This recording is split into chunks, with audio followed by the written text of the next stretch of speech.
غزوہ بدر کے بعد یہودیوں کی سازشیں۔ ناظرین گرامی، رسول کریم صلی اللہ علیہ وسلم غزوہ بدر سے رمضان کے آخری دنوں میں فارغ ہوئے اور مدینہ واپس ہوئے ابھی 7 ہی دن گزرے تھے کہ آپ صلی اللہ علیہ وسلم کو خبر ملی کہ قبائل عطفان کا قبیلہ بنی سلیم مدینہ پر حملہ کرنے کے لیے اپنی طاقتیں بنی سلیم کے ایک کنویں مقام قرقرہ پر جمع کر رہا ہے۔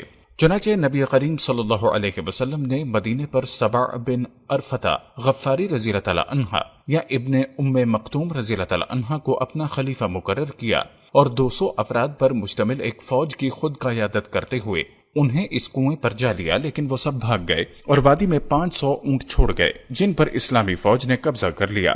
پھر رسول اللہ صلی اللہ علیہ وسلم نے اس کا 5واں حصہ نکالنے کے بعد باقی مجاہدین کے درمیان تقسیم کر دیا۔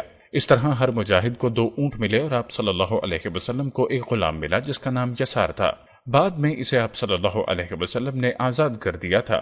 آپ وہاں 3 دن تک قیام پذیر رہے، پھر مدینہ منورہ واپس چلے آئے۔ عزیز دوستو، رسول کریم نے اہلیان مدینہ کے درمیان تعلقات کو منظر کرنے کے لیے 2 وثیقے لکھے تھے، جس میں دوسرا وثیقہ مدینہ میں رہنے والے یہود سے متعلق تھا تاکہ مدینہ سوسائٹی میں رہنے والے تمام مسلمانوں اور یہود کے لیے امن و سکون بحال رکھا جائے، اور مسلمانوں نے اس وثیقے کی ایک ایک بات کو نافذ العمل بنانے کی ہر ممکن کوشش کی۔ لیکن یہود، جن کی تاریخ دھوکہ دہی، خیانت، بدعہدی اور قتل انبیاء جیسے گناہوں سے بھری پڑی ہے، انہوں نے اپنی پرانی خبیث عادت کے مطابق اس وثیقے کا کچھ لحاظ نہیں کیا اور نبی کریم صلی اللہ علیہ وسلم دین اسلام اور مسلمانوں کے خلاف سازشیں کرنے لگے۔ ان میں سے بعض حضرات نے بظاہر اسلام قبول کر لیا، لیکن ان کی پوشیدہ دشمنی طویل مدت تک چھپی نہ رہی۔ پھر وہ رسول اللہ کو اعلانیہ ایذا پہنچانے لگے اور آپ صلی اللہ علیہ وسلم کے بارے میں برے کلمات استعمال کرنے لگے۔ وہ اپنی شاعری میں مسلمان عورتوں کے ساتھ شوق تعزل کی تکمیل کرنے لگے اور راستہ چلتے مسلمان عورتوں کو چھیڑنے لگے تھے۔ ناظرین، اس عداوت کا اولین سبب ان کے دل میں چھپا اسلام اور مسلمانوں کے خلاف حسد تھا، اس لیے کہ اسلام سے پہلے مدینہ کے عرب قبائل کے نزدیک یہود کا ایک خاص مقام تھا۔ عرب اپنے بہت سے معاملات میں ان سے رائے اور مشورہ لیا کرتے تھے، اس لیے کہ وہ جانتے تھے کہ انہیں انبیاء سے ورثے میں آسمانی علم ملا ہے۔ چنانچہ جب دین اسلام آباد اور نبی کریم صلی اللہ علیہ وسلم مسلمانوں کے لیے ان کے تمام معاملات میں مرجع ہو گئے تو عرب ان یہود سے مستغنی ہو گئے۔ یہ یہود اللہ کی کتاب تورات میں تحریف کرتے اور ان کی یہ بات عربوں سے چھپی ہوئی تھی۔ وہ اپنی رغبت اور خواہش کے مطابق تورات اور اس میں موجود احکام شریعہ میں تصرف کرتے تھے، اور جب اسلام آیا تو اس نے ان کا پردہ فارش کیا اور قرآن نے ان کے بارے میں انکشاف کیا کہ یہ اللہ کی طرف سے نازل کردہ کتاب کو چھپاتے ہیں، ہدایت کے بدلے گمراہی خریدتے ہیں، اللہ کی آیتوں کا انکار کرتے ہیں، انبیاء کو قتل کرتے ہیں اور اللہ سے کیے گئے عہد و پیمان کو توڑتے ہیں۔ ان باتوں سے یہود کا غصہ بھڑک اٹھا اور رسول اللہ صلی اللہ علیہ وسلم دین اسلام اور مسلمانوں کے خلاف ان کے بغض اور عداوت میں تیزی کے ساتھ اضافہ ہونے لگا۔ ناظرین، اسلام اور مسلمانوں سے ان کی عداوت کے ظاہری اسباب میں سے ایک یہ بھی تھا کہ اسلام سے پہلے مدینہ کی اقتصادی نقل و حرکت پر انہی کا کنٹرول تھا، لیکن جب مہاجرین آئے جو امور تجارت میں خاصی مہارت رکھتے تھے، اس لیے کہ مکہ میں ان کی زندگی کی اساس تجارت ہی پر تھی، تو انہوں نے ان یہود کا تمام تجارتی امور میں مقابلہ کرنا شروع کر دیا، بلکہ ان پر بہت سے تجارتی امور کے دروازے تنگ کر دیے، جس سے ان کے مالی اثر و رسوخ کو شدید نقصان پہنچا، اس لیے کہ وہ ان کے خلاف بغض و کینہ رکھنے تھے۔ چونکہ اسلامی حکومت کی بنیاد نبی کریم صلی اللہ علیہ وسلم نے مدینہ آنے پر پہلے دن ہی سے رکھ دی تھی، یہ حکومت دن بدن مضبوط ہوتی گئی۔ مسلمان متحد ہو گئے اور اپنے تمام دینی اور دنیاوی معاملات میں رسول کریم کی طرف رجوع کرنے لگے، اور یہودیوں سے ان کی نفرت دن بدن بڑھتی گئی، اس لیے کہ قرآن کریم ہر دن ان کے خبث باطن اور بدنیتی کو ظاہر کرنے لگا۔ اور یہ بھی ایک حقیقت ہے کہ مدینہ میں رہنے والے انصار عہد بعید سے ان یہود کے لیے ان کے خبث باطن اور عربوں کے درمیان قدیم عداوتوں کو بھڑکانے کے سبب اپنے دلوں میں شدید نفرت رکھتے تھے۔ انہی اسباب کی بنا پر یہود اسلام اور مسلمانوں سے شدید بغض اور کینہ رکھتے تھے، اور اس کے برے آثار مدنی سوسائٹی میں یہودیوں کی سازشوں، نبی کریم صلی اللہ علیہ وسلم کو ان کی ایذا رسائی اور مسلمان عورتوں سے تعزل کی صورت میں ظاہر ہوتے تھے۔ اس لیے رسول اللہ نے کچھ ایسی کاروائیاں ضروری سمجھیں جن کے ذریعے ان یہود کی ناپاک سازشیں روک دی جائیں۔ اسی سلسلے کی کڑی وہ فوجی دستے اور غزوات ہیں جنہیں رسول اللہ نے یہود کے خلاف نافذ کیا تھا۔ ناظرین، اسلام کی عیب جوئی کرنے والی ایک یہودی عورت اسما بنت مروان تھی جو نبی کریم صلی اللہ علیہ وسلم کو ایذا پہنچاتی اور دوسروں کو آقائے کریم کے خلاف بھڑکاتی تھی۔ معرکہ بدر کے بعد اس نے اپنے اشعار میں مسلمانوں کی حجو کی۔ عمیر بن عدی بن خرشہ رضی اللہ تعالی عنہ نے جب اس کے وہ اشعار سنے تو انہوں نے نظر مانی کہ جب اللہ تعالیٰ اپنے رسول صلی اللہ علیہ وسلم کو بدر سے بحفاظت تمام مدینہ واپس پہنچا دیں گے تو وہ آپ صلی اللہ علیہ وسلم سے اس یہودیہ کو قتل کر دینے کی اجازت لیں گے۔ چنانچہ جب رسول اللہ صلی اللہ علیہ وسلم بحفاظت تمام اور کامیاب و کامران مدینہ واپس لوٹے تو عمیر رضی اللہ تعالی عنہ نے اپنی تلوار نیام سے کھینچ لی اور رات کی تاریکی میں اسما بنت مروان یہودیہ کے گھر گھس گئے۔ اس وقت وہ سوئی ہوئی تھی۔ انہوں نے اس کے سینے میں اپنی تلوار اتار دی، پھر لوٹ کر مسجد نبوی آئے اور آقائے کریم کے ساتھ نماز پڑھی۔ آپ صلی اللہ علیہ وسلم نے ان سے پوچھا، کیا تم نے مروان کی بیٹی کو قتل کر دیا؟ انہوں نے کہا، ہاں یا رسول اللہ۔ پھر انہوں نے پوچھا، کیا اس کے لیے مجھ پر کوئی ذمہ داری آتی ہے؟ تو رسول اللہ نے فرمایا، اس کے قتل پر کوئی آدمی اعتراض کرنے والا نہیں ملے گا جو اس کا بدلہ لینا چاہے۔ یہ واقعہ ماہ رمضان سن 2 ہجری کا ہے۔ عزیز دوستو، اسی طرح ایک شخص ابو اقف یہودی تھا جو مسلمانوں میں شرنگیزی اور ایذا رسانی کا بہت بڑا مجرم تھا۔ مشرکوں کو رسول اللہ صلی اللہ علیہ وسلم کے خلاف ورغلاتا تھا اور اپنے اشعار اور کلام میں مسلمانوں کی حجو کرتا۔ آپ صلی اللہ علیہ وسلم نے صحابہ کرام سے فرمایا، کون ہے جو اس خبیث کو قتل کر دے؟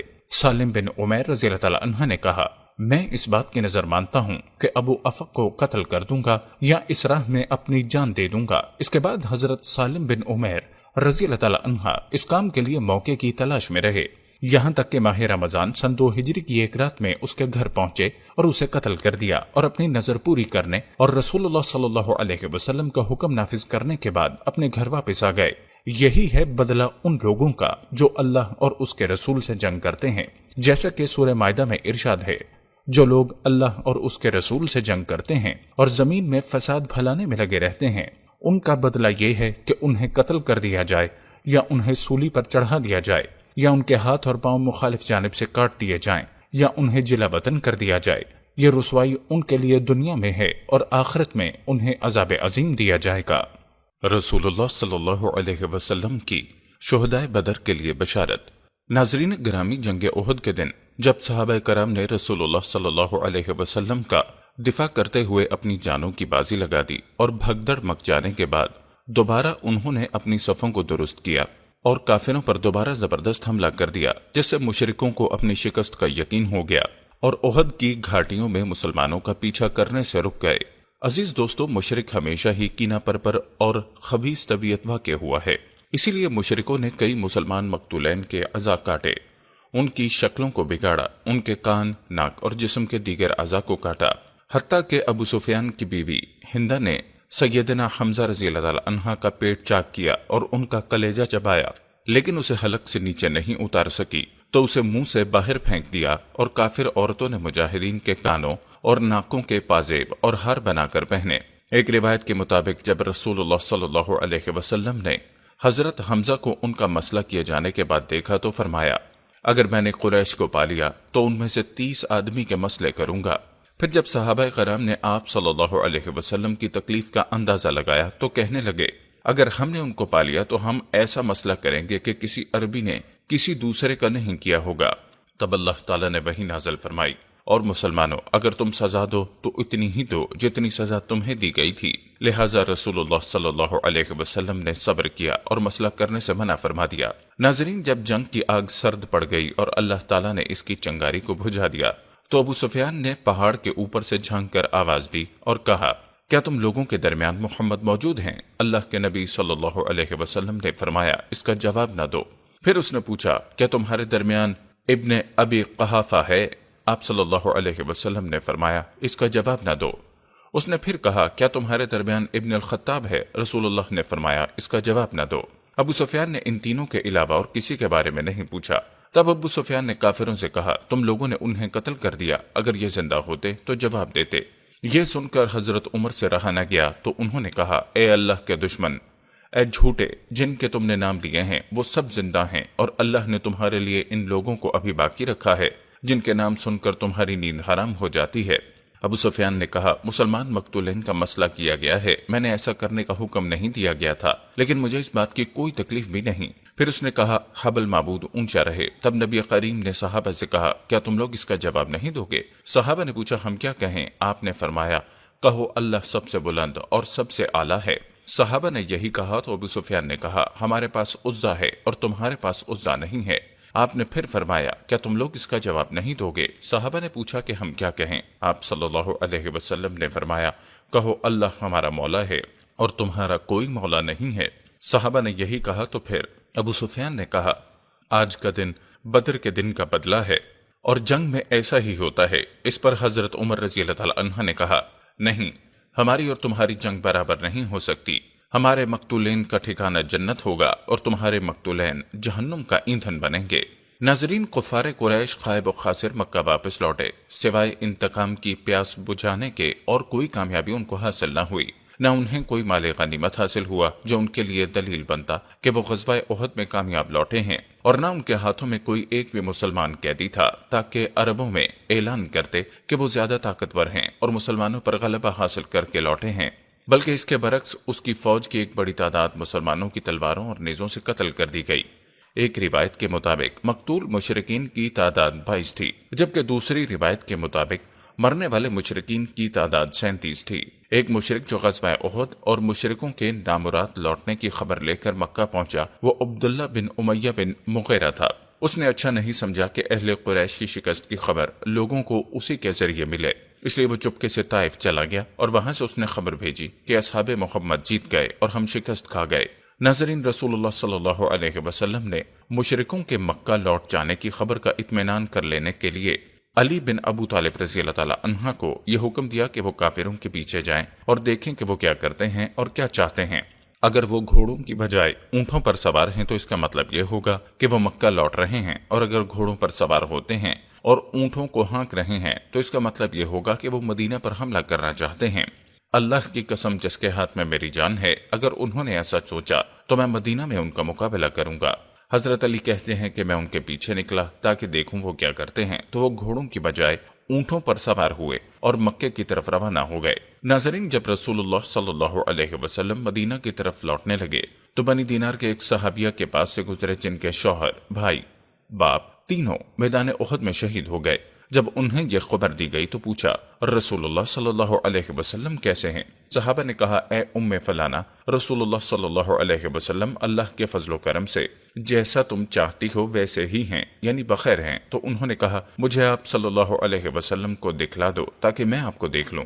چنانچہ اللہ کے رسول صلی اللہ علیہ وسلم کی طرف اشارہ کر کے ان سے کہا گیا کہ یہ ہیں رسول اللہ۔ جب اس صحابیہ نے اللہ کے نبی کو دیکھا تو کہا اے اللہ کے رسول، آپ زندہ ہیں تو پھر ہر مصیبت ہلکی ہے۔